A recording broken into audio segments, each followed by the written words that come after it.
In question 7, remember 3 marks roughly should be available for describing evolution. The other 3 marks you need to describe speciation, how new species evolve and become different species.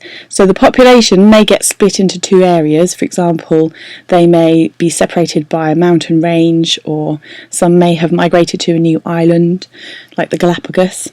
And this means that reproductive isolation basically means stops them breeding. So the males and females of each new population are effectively separated so much they're not likely to breed. So they're not likely to ever mix genes.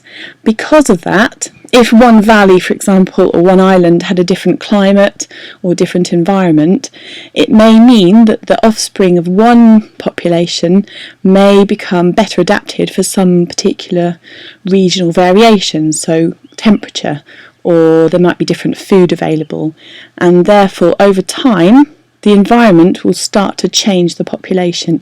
The populations can become so different from each other that if something happened to bring them back together, so they migrated or they maybe got blown off course while flying and landed on a different island, if they met the original old population they came from, they may be so different that they can't interbreed.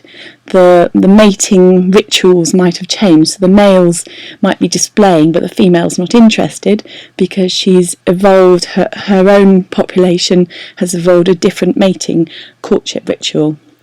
Or they may breed at different times. So one population may have birds which breed in early spring, but then they might meet up with other birds who breed in later spring, and they're not compatible. And that means now that their 2 species cannot breed even if they met each other again, and they are effectively 2 separate species.